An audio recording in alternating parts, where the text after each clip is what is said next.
Hello, everyone, and welcome. As you know, I'm Zenzi Sewa, and I'm here in London. And today, my guest is again. He says he's tall, dark, rugged, and handsome. We were having this conversation, and I'm telling him, yes, we can see that you're rugged and handsome. Yeah, Aaron Scott. I've had him on before. And we're meeting up again because Aaron has brought out a new book. But what is he about? And I said to him, how do I describe you again? What are you about? And he has said it's access to truth, because he had a high flowing job and he left that because he realized people weren't telling the truth and humanity wasn't knowing the truth. And we were living off lies that we've told. And he's very much on standing up and wanting our eyes to be open and us to awaken. So I'm not going to say any much more because Aaron has written a book. It's coming out very soon. And probably by the time you get this, it's already out. But he's going to talk about that. And I'm going to ask him to just reiterate a little bit about where he's coming from. So without much ado, to this lovely, rugged, handsome man, Aaron Scott, over to you. Just want to qualify that statement Zenzi made. She was the one who gave me those characteristics. That was not me. But jokes aside, I come from a I guess a quote unquote successful background, whatever that means. And I also come from a background. I come from a place where I've always for as long as I can remember, I've been someone who's really looked for a greater understanding, a greater purpose, a greater meaning to things. And as I've kind of lived my life, I have become, really in close contact to just various, for lack of a better word, various examples of just distortion and inversion even, and kind of the further I looked into things, I started seeing that these individual examples were really part of a common thread, and the thread really runs deep, and it operates, as a blueprint in many ways. It operates as a framework. It operates as an engine. It operates, across multiple planes. And to what Zenzi said before, I'm coming out with a book called "Before We Forget: The Guide to Personal and Collective Awakening." And in this book, I really tried to offer people a more refined lens through which to look at the world around them, to look at themselves, to look at the spaces that we occupy, to look at the the systems that we are forced to, in many ways, live within. And I talk about how, in doing so, what ends up revealing itself is these many layers and these many examples of distortion and inversion, and how they've come to fruition, whether it's through a small group of people or a sort of civilizational ideological framework, and how when you recognize these distortions for what they are, you're forced to really reorient, and you're forced to really kind of like look deep and to question a lot of things. And this is kind of, I think, what kind of everybody talks about when it comes to this idea of awakening, where you've been able to peel back the veil and you're able to look into the abyss and say, well, look, if these foundational beliefs, these misperceived truths, were the fundamental infrastructure of my worldview, of my view of myself, where does that leave us? And in this book, I talk about what that process of awakening looks like, and I give real practical methodology to continuing along that path to find stability in that effort, and really how it's kind of the only way to go about living your life. Because when you live your life in truth without distortion, this is where you really find clarity, and we really find purpose. And in many ways, it's where you are able to find real empowerment, and where you become less manipulated, where you become less a cog in a wheel, where you become less dependent upon these different methods of sort of corralling individuals in society. And I go into also other different orientations of how to look at things that we sort of accept as divine but really aren't, or different ways to view everyday life.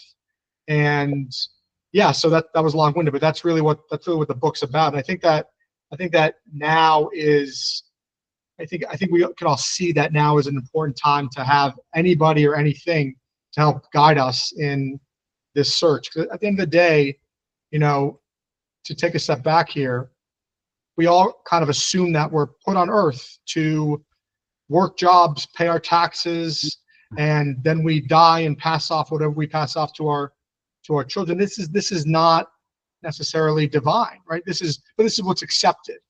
There's no critical thinking. There's no thought put to it. So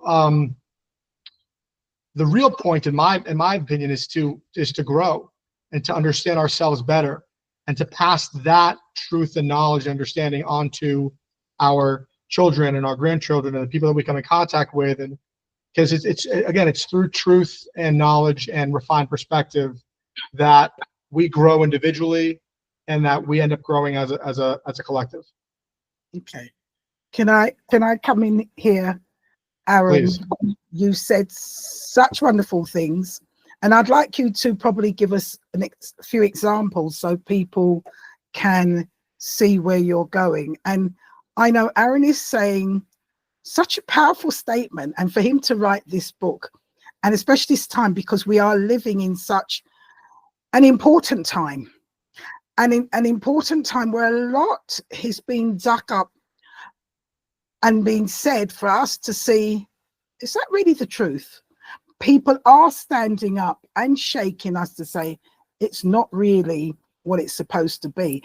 And Aaron said very clearly, we weren't put on this earth just to be born, to work, like the worker ants, to do our job, get our pension, sit down, get old, and just to go and keep working to making somebody else happy. Because I think the statistics are saying that at least 90% of the population are doing jobs that they really don't like, but we're doing them to survive, so that we can have a wage, and we so-called can have this life, and it can turn us into a rat race. But when we understand that we are these specially created divine beings, and that within us we have that connection to source, because source created us, and that we are here to remember who we are and to live a life where all of us partake and help one another and share, because this world is a beautiful world. If it seems ugly, it's because mankind has made it so. But it is such a beautiful world, and we are here to live not the life that we're living at the moment that's causing us so much pain, anger, distress, and making us hate one another. So with me saying that, Aaron, could you, from the book, you said, you're showing different scenarios and how to get over them. Can you give us an example so people can see a bit wider? Yeah, sure. And there's a lot of depth in my book where I go into what I think could be typically perceived as complicated, complex topics. But I really have made it my effort to distill the essence of the topics and to present them in a digestible form, which is crucial for me. Also, very quickly, I am rigorous and surgical in providing, truth based on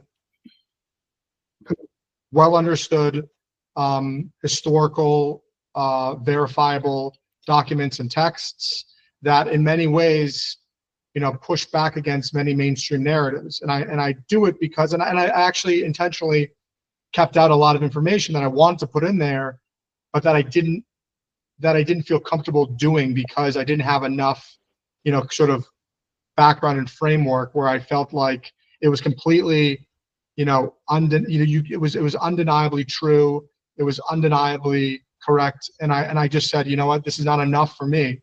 It's not checking enough boxes for me to even go out there and put that out there. So, really what I do at the beginning of the book is I discuss, and this is a concept that's been discussed throughout time, throughout decades, throughout civilizations, and certainly throughout spiritual movements, even the beginning even the beginning religious movements. This idea of the illusion of separation, right? Mhm. And this is, to me, really the bedrock of distortion, where we are put on, we are born into this reality, and we're so hypnotized by our physical bodies and our proximities, our temporal relationship, our time space relationship to other things, and we have thoughts and they have thoughts. But what's missed is, in truth, we are all connected. We are all part of many different ecosystems that are interdependent on one another. I talk about how on a human basis, on a biological basis, human beings are relational. We have mirror neurons in our brains that allow us to literally experience, when we see somebody smile, the same physiological responses take place in our brains that when through gazing someone else, as if we were smiling ourselves. If you look at situations where we need to seek comfort, if we have a traumatic experience or we go through a tough time, we heal ourselves better when we're in close proximity to other people. Whether the methodology, when we are engaged, if we're at a music festival or a concert, there is a connection that takes place, whether we realize it or not, with a group of people singing with one another. And I go into real physiology and biology behind that. I talk about how we are connected to nature, how we breathe in oxygen, we expel carbon dioxide. The natural vegetation does the opposite. We have millions of microbiomes in our body that we are dependent on to digest food, for human consciousness, for emotional faculties. This is not part of the typical conversation. And we perceive ourselves as separate, as autonomous from all these things. But in truth, this is not the case. And it goes further, right? In nature, there are ecosystems that are dependent upon collective existence through, mycorrhizal fungi,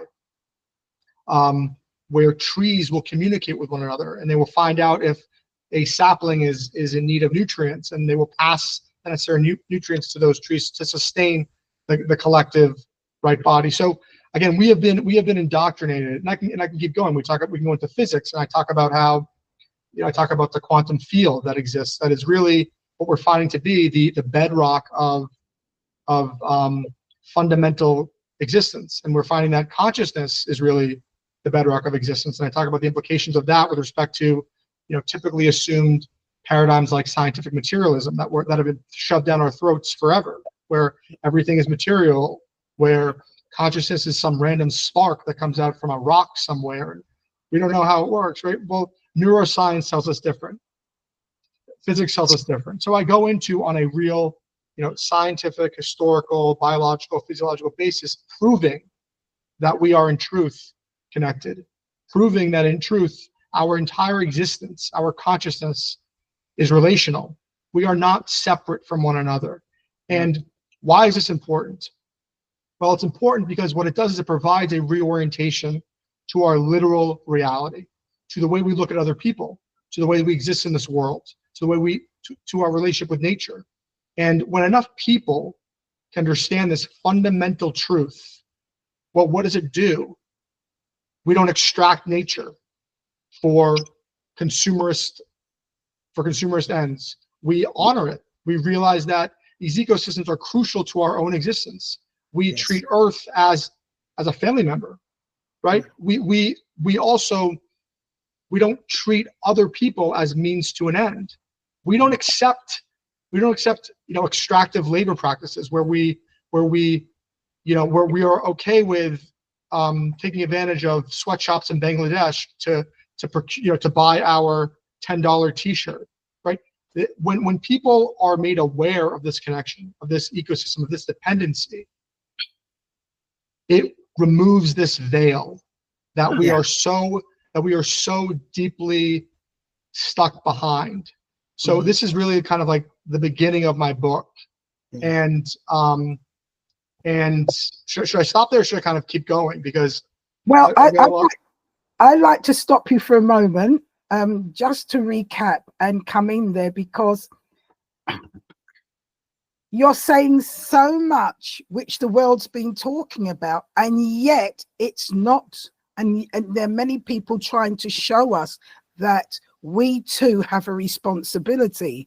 You know, we talk about the ozone layer and the blah, blah, blah, blah, and all these different things, which has been going on for millions of years, and it happens anyway, just because the way the earth is. However, there are things that we're doing. And as you said, like the sweatshops, you know, we want to get these clothes cheaply, as cheap as possible, and we don't care what other people are going through to get them.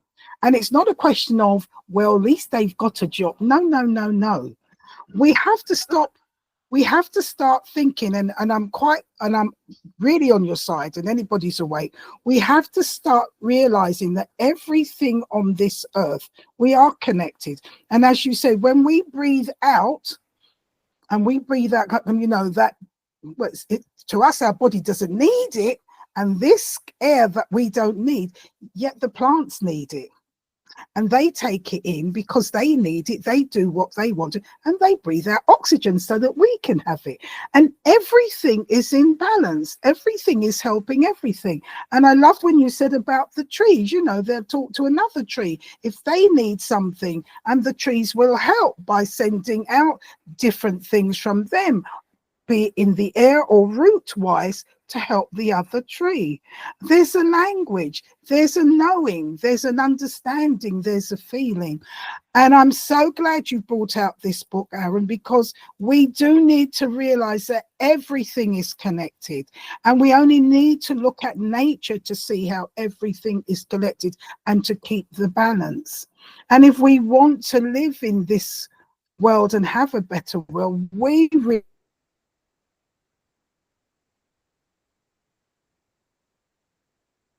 need to stop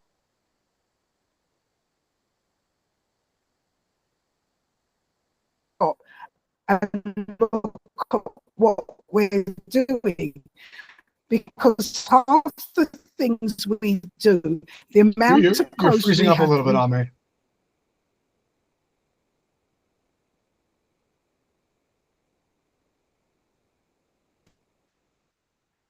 That's better. Oh, you come together. We'll continue. And, you know, we need to realize that everything we're doing, we really,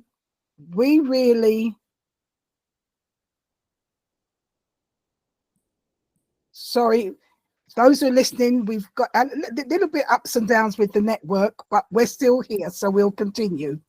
We of the world, the people of the world, really need to look at our own actions and our own thoughts and what we're doing, because we contribute to the pain of the world. That's right. And That's we're right. in we're in the majority. We're not the minority. That's right. Humankind is the majority. And it's those, as you say, and I love you, distortion. I love it. I just say it's a lie, but we can say it's a distortion that we've been told, that makes us think differently. I love that word. I'm going to be using that word for now, distortion. And we really need to open our eyes, open our minds, and realize that doesn't matter where we are. Aaron's there in New York, Manhattan. I'm in here in London. You've got those in Russia, in Germany, in Africa, in Palestine, wherever. We're all people. And we're supposed to live a much better life. But distortions that we've been told, think in a way that we become biased. And we need to stop that. We need to understand that we are connected. And it's so obvious too when you think about it, right? Like if you look at the conflict in Palestine right now, are you so naive as to think that by you seeing this conflict, you're not impacted by it? Are you so naive as to think that when a message is given through mainstream media or through a blockbuster movie that you watch, that it's not going to impact many people across the globe? This is such a crazy idea. It might not seem like it, but in truth, we are all deeply impacted. This is the relational understanding that we are all experiencing something, and we are all connected in many ways. And what I do then after that framework at the beginning of the book is then I talk about the really systematic exploitation of these illusions, of these distortions. And I go into organized religion, talk about how when organized religion institutionalized our connection to source or to the divine, what it did was it was just a further fragmentation of our reality, a further distortion of our reality. And I go through how that evolved into economic systems. I talk about, you know, academic understandings like scientific materialism, where again there was this massive distortion of understanding our consciousness and the material world and all these different things, and how it led up to you know, this mass consumerism and these economic systems that extract, that distort consciousness, that move our consciousness from looking within to only looking for meaning without. But guess what? When your entire consciousness is directed externally, you will never find meaning, because you won't find happiness there. You'll never be satiated, and there's no real meaning for yourself out there. Your meaning and your truth comes from within. And what I also do is, which is important, I talk about how, you know, there's all these like guys out there or women out there talking about, you know, the life hack, the manifestation, the affirmation.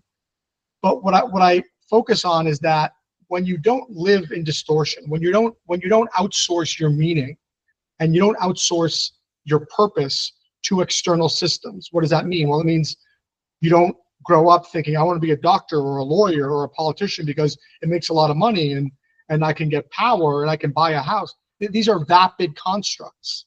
When you look inside of you and you are living from a place of truth, and you are directing your ambition, your life goal from what's true to you, what really drives you, that is where the true life hack takes place, because you are aligning with something deeper. You are aligning with truth.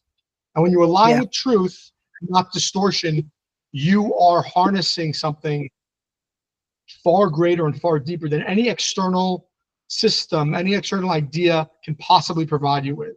So this is kind of how I begin the framework of my book. You know, and again, you said where we grow up saying, I want to become a doctor, I want to become an accountant, I want to become a lawyer, because you're looking at the money you can get, the power you can get. It can bring you a big house, a big car, the lifestyle.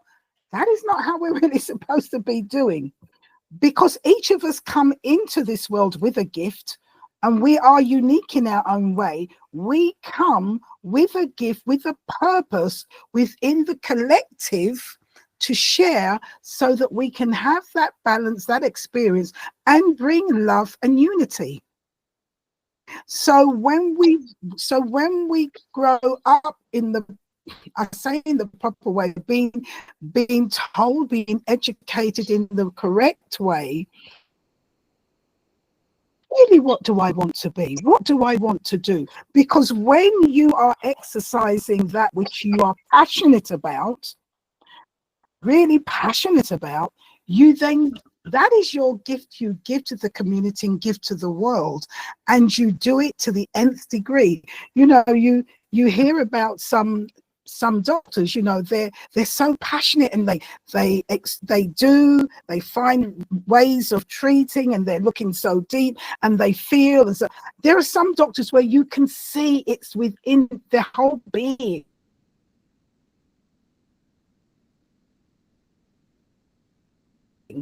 And some are just doctors.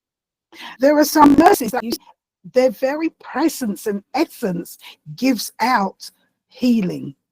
You know, so it is, each one of us has that gift, and we really need to look, because everything is within us and we are powerful. And when we do that which we are passionate about, that energy goes out and touches everybody. Over to Exactly you. right. And it bleeds, and it bleed. Another thing that people don't realize is that we embody the consciousness of the systems that we are thrown into. So, for example, Yeah. we have, most of us in the Western world live in this corrupt capitalist model.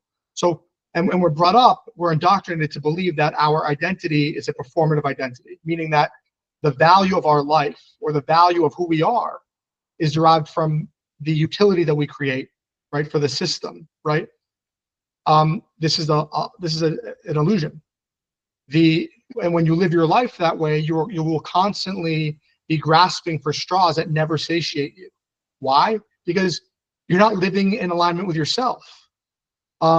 And if you look globally, and it's not that hard to do, right? If you look at how people are they're so fragmented internally. Well, why is that? Well, it's because you've constructed your life through fragmentation.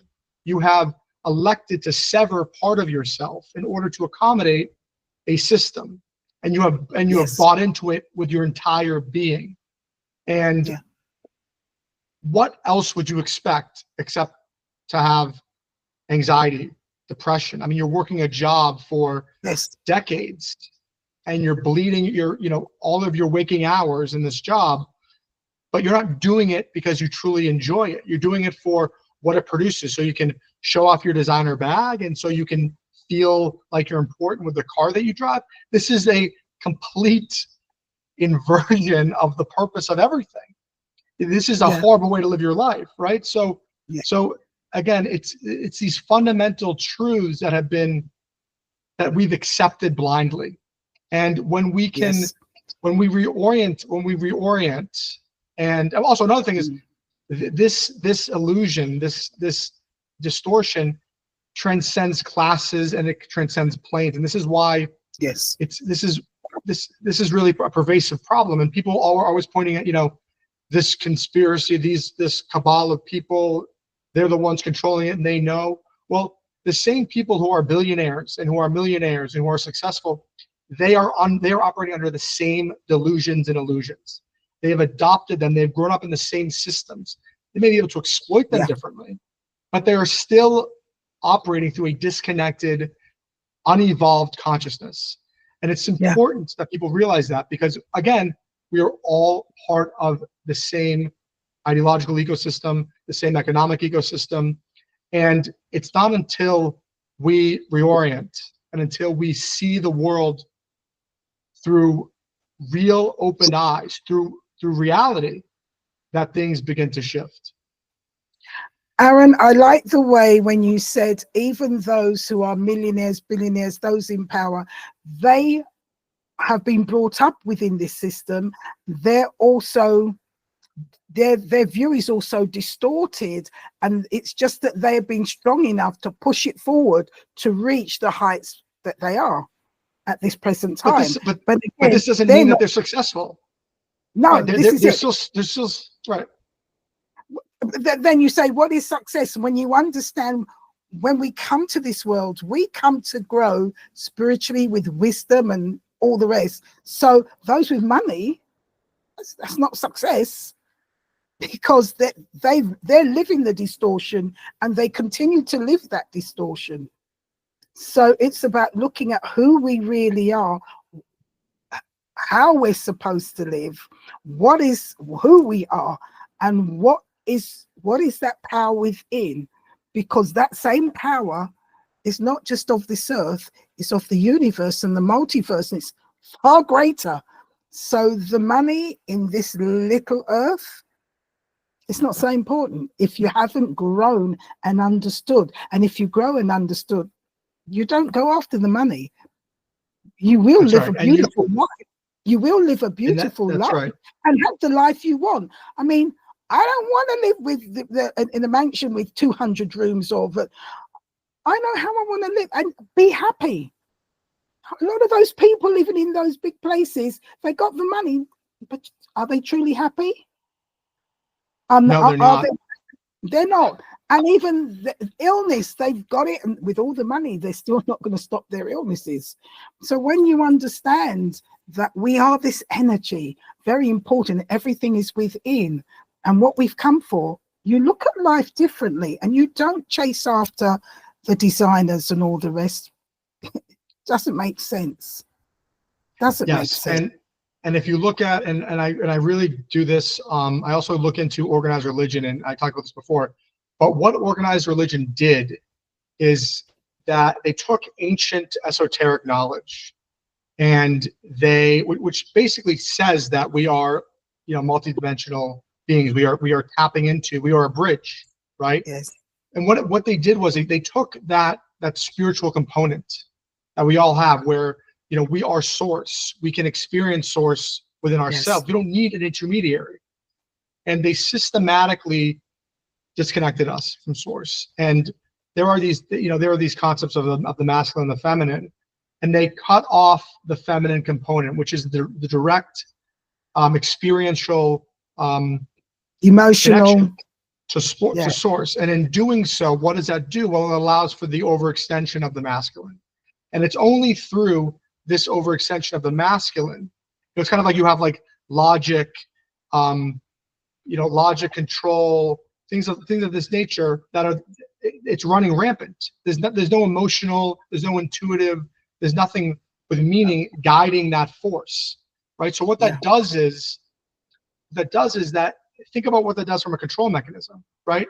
You are told that you are not part of this deeper space, and now you are thrown into this synthetic construct that will, again, never satiate you, because you think that going to a church and kissing a ring and going through ritual and lighting candles on the Sabbath, or bowing down 3 times a day to Mecca, whatever the ritual is that you've been told will give you spirituality, it will never give it to you, because it's externalized your connection with source. And this was done systematically, and it was done most acutely with the Roman Catholic Church, to further empire and to further control. And from that construct, from that blueprint, what we did was we took that hierarchical construct, where God's at the top, man's in the middle, nature's at the bottom, which is, again, a distortion, because it's all on the same playing field, right? Thank you. And Yes. and then it adopted, again, these other academic ideas through the Reformation, and through reductionism and all these other, again, sort of mainstream academic, which are still forced down our throats to this day, where the human being is reduced to a unit, to a material unit. Well, what did that do? Well, that left a beautiful bedrock, fertile ground for industrial capitalism, where the human being is not looked at as source, is not looked at as this divine multidimensional entity. It is just looked at as another material thing that can be utilized and extracted upon. This is the blueprint of our current civilization. And I talk about how when you see things for what they are, when you see these systems for what they are, and you realize that you are greater than these systems, well, what happens? You can't be controlled by them. You are not able to be hypnotized by them.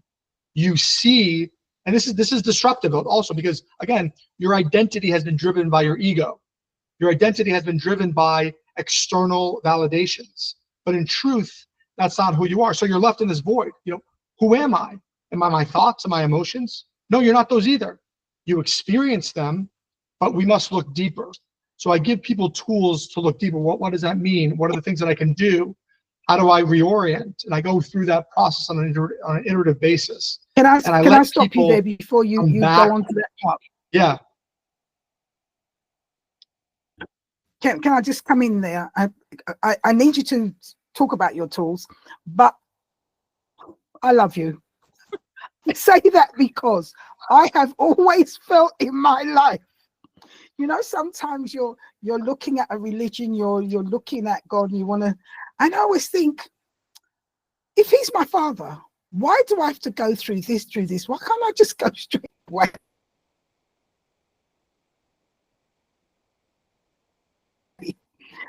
And I've always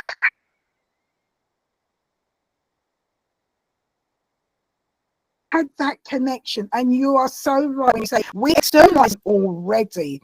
We just have to awaken to that fact, and maybe in silence, inward silence, connect to that energy of which we are, so that we can have that flow and guidance.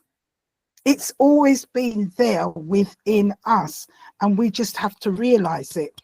And I love it when in your book, as you said, we've externalized, we've been made to externalize and think all these different levels.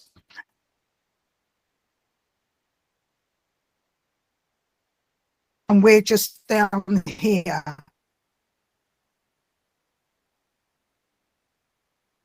We're just experiencing. We're just experiencing certain things, and to growth. So I'm definitely getting your book, definitely. But please, Aaron, go on and show us what tools for forgiveness. Right. So, and again, you know, it's about a big part of this awakening, and some people call it an awakening, people call it a spiritual awakening, and I really believe that it is a spiritual awakening, but it's realigning you with your truth. It's allowing the spiritual part of you, which you haven't really even experienced in such a long time, right? Because you've been told that it's something else. You've been told that your spirituality must be attained through outsourcing it again to intermediaries. But in truth, it exists within you. So what does that mean? What does that look like? And it's really through it's really through. Am I breaking up here or? Shake this. Yes, you are, but we'll continue. We're not stopping because sometimes things don't want to be.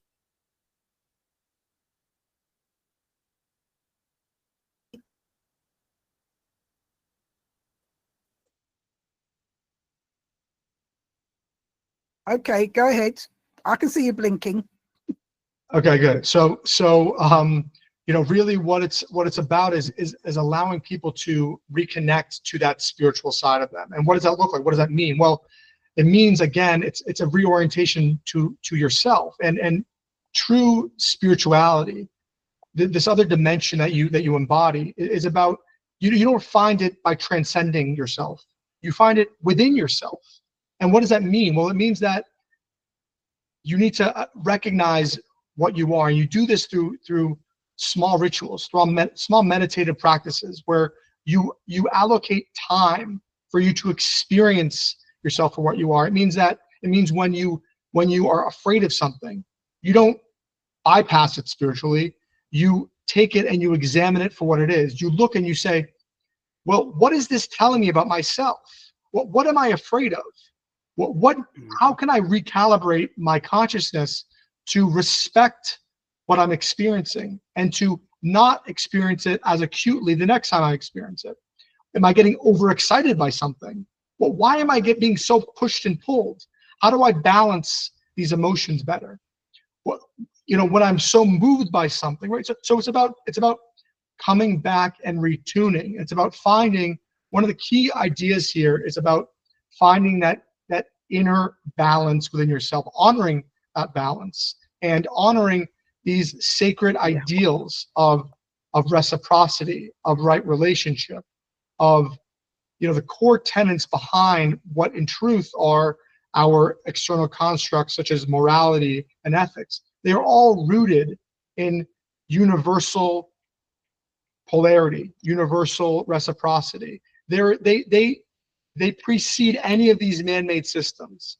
And it's when we realign with these on a practical daily basis, when we look at ourselves through interaction, and when we are in a conversation and we are always looking to fix and judge, and we are reactive, and right, this is not allowing your true nature to come to the forefront. This is allowing your ego to dictate the conversation, right? So it's through these practices that I give people these tools, ways to recalibrate your nervous system. Your nervous system is the temple gate to your spirituality. When you are able to tune your nervous system appropriately, where you can bring yourself to a balanced state of presence, this is where you experience the true nature of your spirituality. This is where you connect with source, because you are not allowing these external modalities. You're not allowing your ego, this superficial identity, to be your only level of consciousness.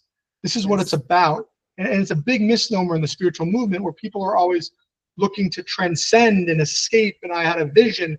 These are all important components to it, but we have been taught dogmatically that the body is sinful, that we should escape ourselves to experience.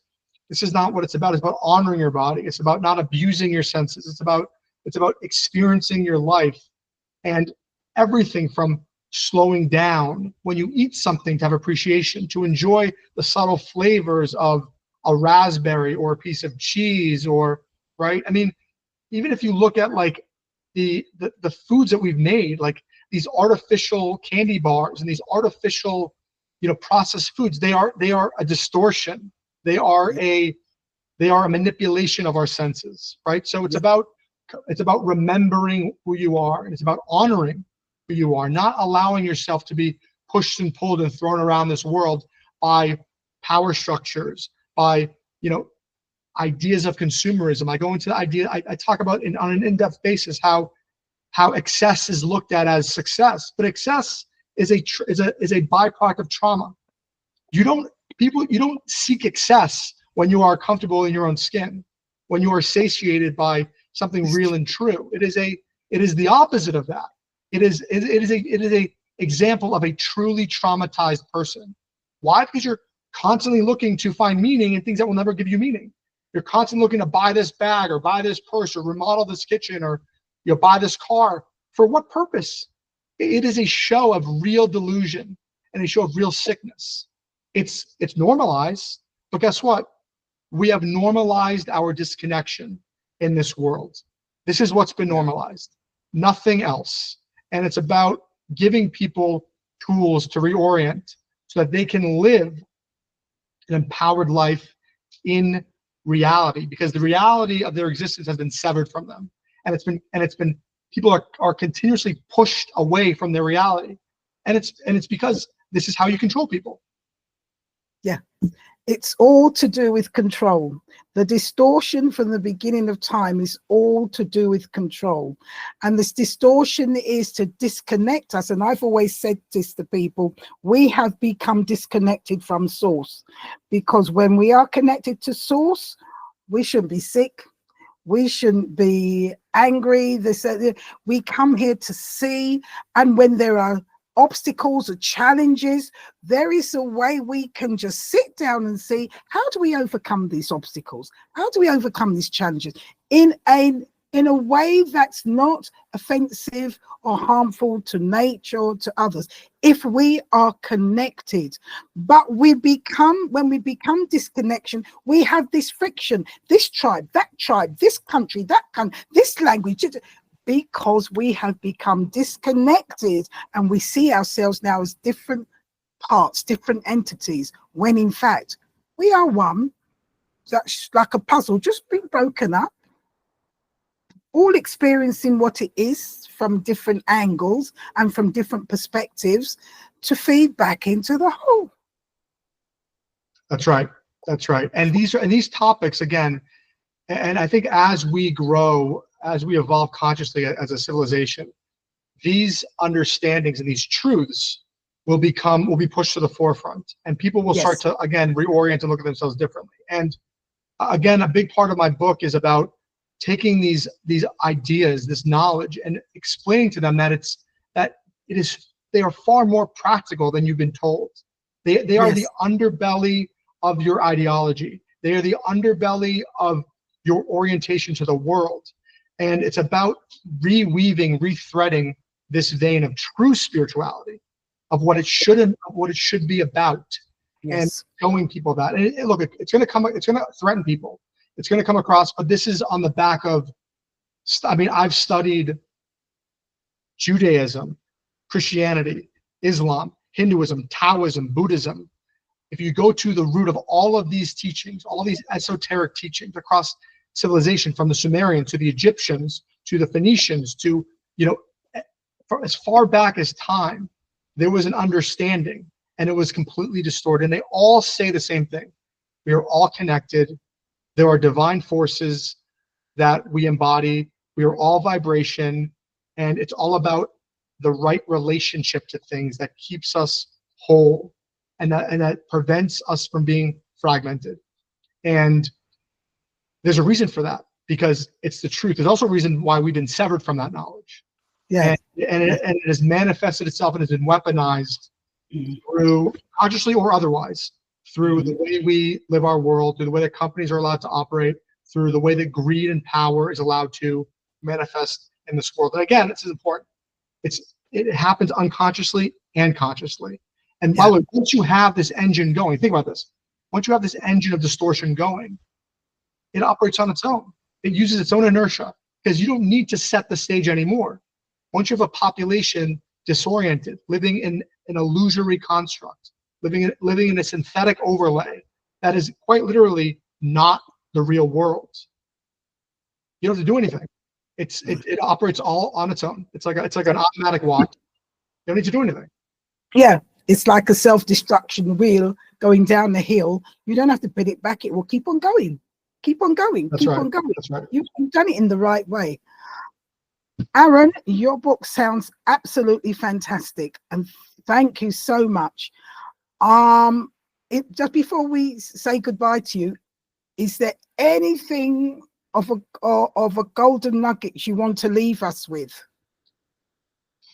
Oh, there's so many golden nuggets I want to leave you with. Your book is full. I'm definitely getting it. Trust me.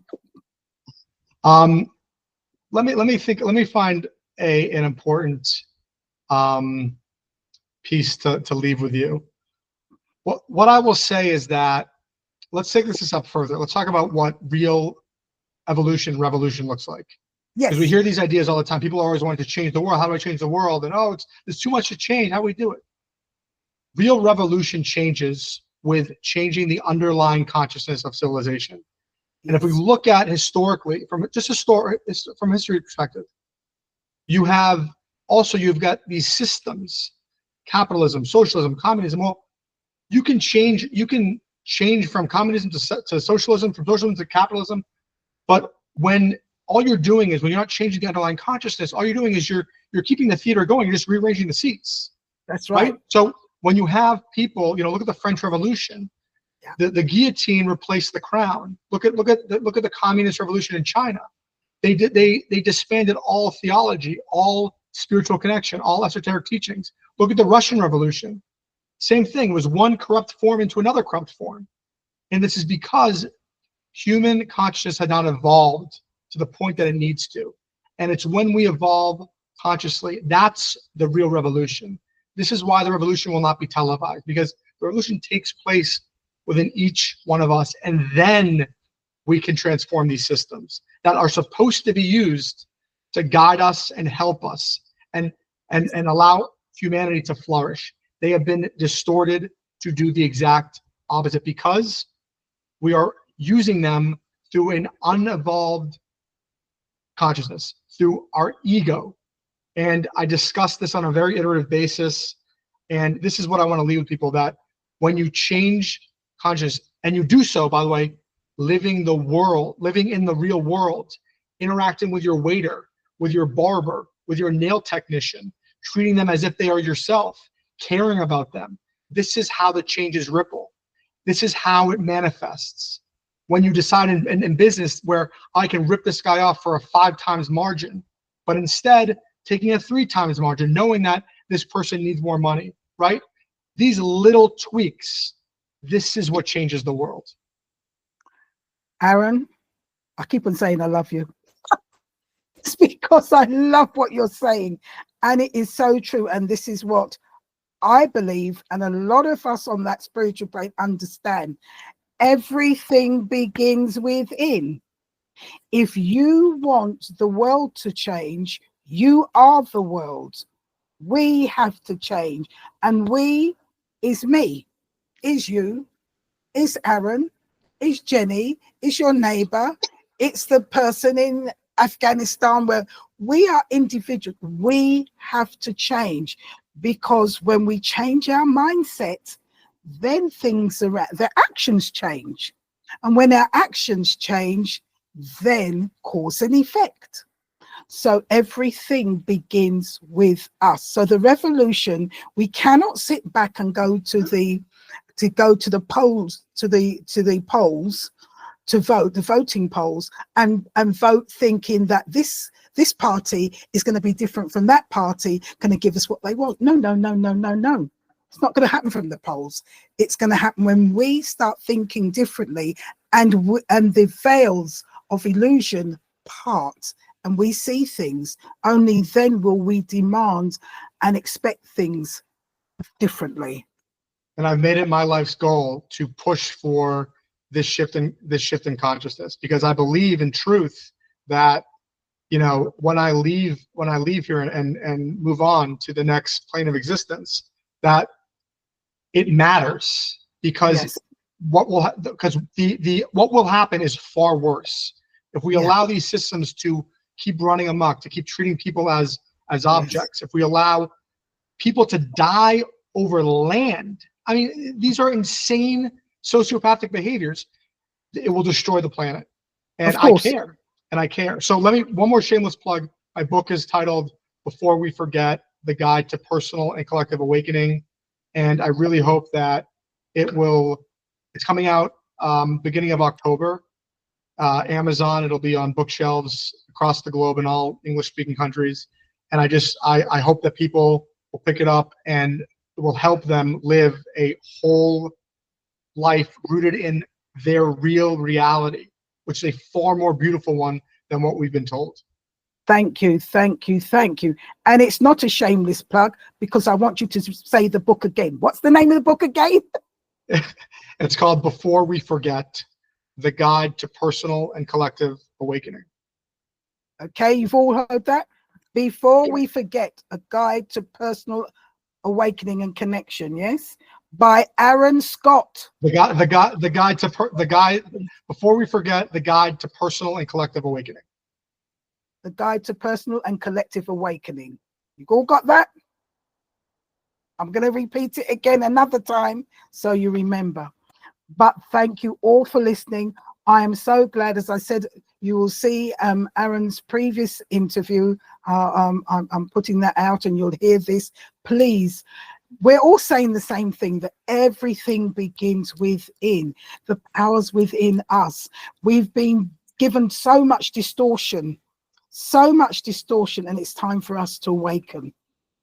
Everything, the land, the plants, the air, the universe, we're all part and parcel. And the Creator who made us all is part of us. So for everyone listening, I will say bye for now. And to Aaron Scott in New York, Aaron, thank you so much. Have a wonderful day. And everybody, please buy the book, because he gives you the reasons, and he will give you the ways that you can use to make those changes within yourself. So everybody, for now, take care. Bye-bye.